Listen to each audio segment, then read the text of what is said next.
Welcome to this explainer. Today we're actually going to slow things down a bit, take a deep breath, quiet the noise around you, and just settle in. We're going to explore a really profound ancient narrative from the Gospel of Mark, specifically chapter 6, verses 1 through 13. We're looking at the rejection of Jesus at Nazareth, and then the immediate sending out of the 12. This isn't just some historical recap of a past event. It's actually a deeply personal dive into human nature, the scandal of the familiar, and the underlying mechanics of genuine transformation. So let's just step right into the text.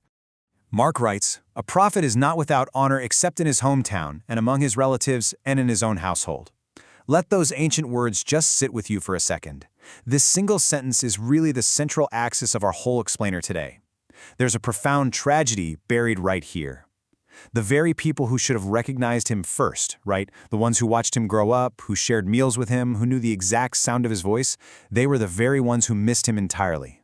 Their proximity didn't guarantee intimacy. Actually, it kind of bred a form of blindness. So let's dive into this by asking a pretty personal question. Has your familiarity with someone ever blinded you to who they were becoming? Have you ever looked at a close friend, maybe a sibling or a child, and honestly only seen the version of them from 10 years ago? It is remarkably easy to just freeze people in the amber of our own memories. We call this the scandal of the familiar, and it's the exact core tension running right through this ancient text. When we think we know everything about a person, well, we usually stop truly looking at them. Section 1. The Trap of Prior Knowledge, or the Scandal of Particularity. To really understand this tension, we have to look at the historical context. John Mark is writing to a Gentile Roman audience who's likely facing intense, life-threatening persecution under Emperor Nero. There was this massive cultural and political pressure on the early church to sort of soften the scandal of the cross.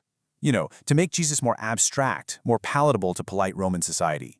But Mark completely pushes back. He writes to show them that the offense, the scandal itself, was there right from the very beginning. See, Jesus had just finished this explosive ministry tour in Galilee, healing the sick, calming violent storms, freeing the possessed. But when he returns to Nazareth, he isn't treated as the hometown boy made good. He arrives with this raw, undeniable divine authority, and Nazareth simply cannot stomach it. They're offended by the scandal of particularity, the really frustrating idea that God would choose to speak through a specific, ordinary carpenter from a specific, dusty little town. The original Greek word used here for their offense is skandalizo. It means to cause to stumble or to take offense. But listen to its root, skandalon. The skandalon was literally the bait stick in an animal trap. Just imagine an animal smelling the bait, biting down, and suddenly, snap. The stick breaks and the trap violently slams shut. So the really crucial point here is what this trap actually represents for the people of Nazareth. They cannot believe because they already know who he is, or, well, at least they think they do. The Nazarenes aren't just harboring some intellectual doubts about Jesus, they are completely imprisoned by their own familiarity.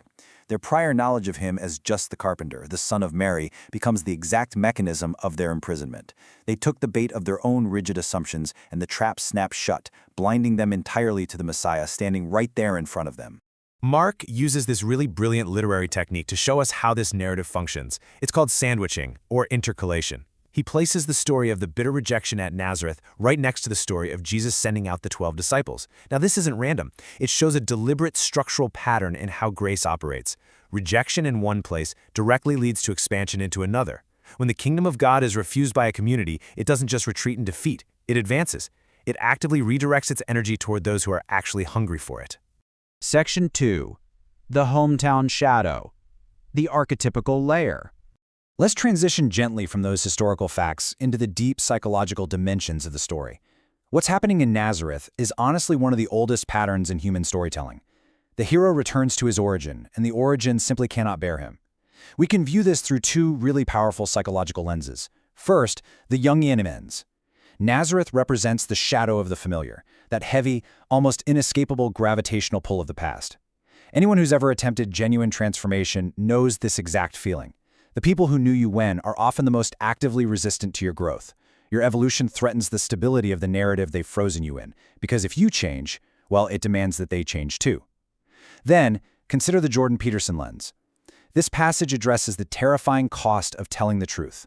What happens when you speak a disruptive truth, and the people closest to you, your family, your childhood friends, reject you for it? Jesus doesn't soften his message to appease his family's discomfort. He doesn't perform some circus of miracles on demand just to prove his worth. He simply marvels at their unbelief, holds his boundary, and walks on. Which brings us to a pretty uncomfortable truth buried in the text. Mark writes that Jesus could do no mighty work there, except lay his hands on a few sick people and heal them. Now, this wasn't a sudden limitation of his divine power, as if his battery had drained. Rather, it reveals the profound nature of free will. Faith creates the condition for transformation. Without a willing, open recipient, even God refuses to force the gift of transformation upon you. You actually have to want to be healed. You have to be open to the unexpected. Section 3. Kingdom Advancement Through Refusal. The Theological Spine. Having looked at the psychology, let's slowly zoom out and map the grand theological narrative at play here. This isn't just an isolated incident. It's really a reflection of the entire biblical epic. First, creation. God made humans for deep relationship and intimacy. Second, the fall. Here in Nazareth, we see that original, intended intimacy curdle into mere familiarity without faith. They know his physical origins, but completely refuse his spiritual presence. Third, redemption. In the face of this, Jesus doesn't stay to argue, debate, or force their hands. He moves to the surrounding villages. The rejection at the center actually becomes the powerful engine for expansion out to the margins. And finally, new creation. The 12 are sent out 2 by 2 with absolutely nothing. They become the vulnerable, trusting advance agents of a completely new order, bringing healing, liberation, and restoration to the sick and possessed. The theologian N.T. Wright provides a really beautiful lens for this exact moment.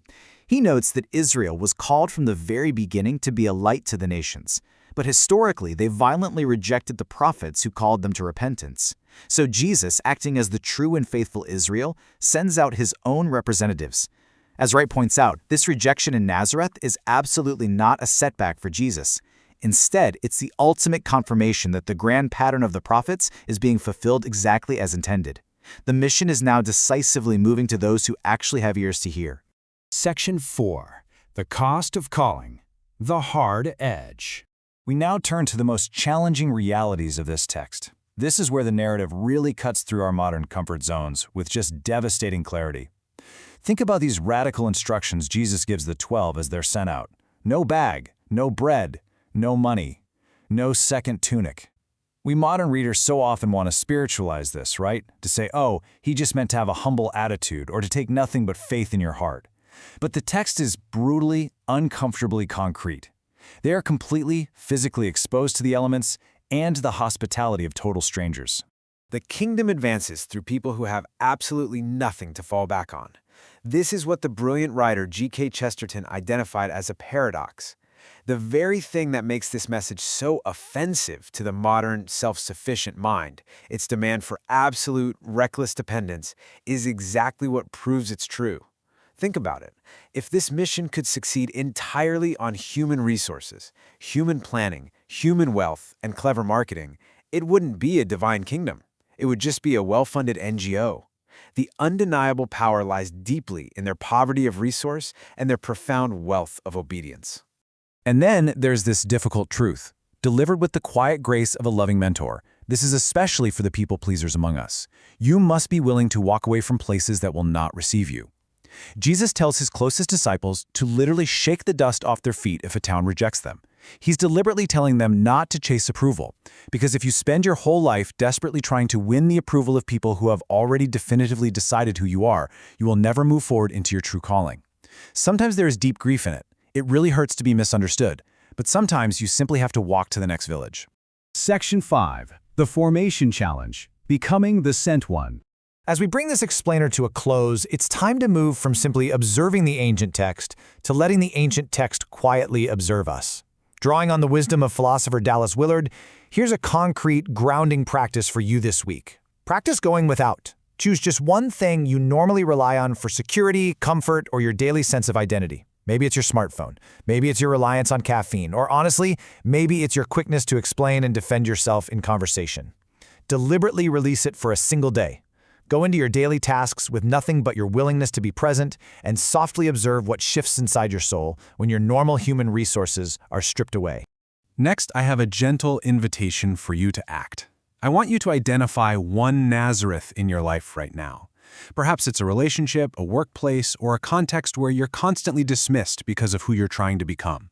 Release it. Just stop defending yourself. Don't try to perform miracles on demand just to prove your worth to them. Shake the dust off your feet with a spirit of peace. Then, identify one surrounding village, a person, a friend, or a community that's genuinely hungry, open, and receptive. Redirect your life-giving energy toward reaching out to them today. And finally, I'm going to leave you with this deeply personal, contemplative question. Who in your life still holds the version of you you've outgrown? Are you willing to be misunderstood by them in order to become who you are truly meant to be?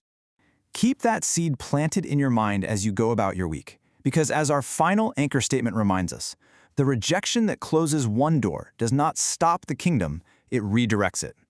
The question isn't whether you will be refused somewhere. You absolutely will be. The question is whether you'll let that rejection define you, or whether you will quietly, faithfully keep walking to the next village. Thank you so much for joining me for this explainer. Keep walking.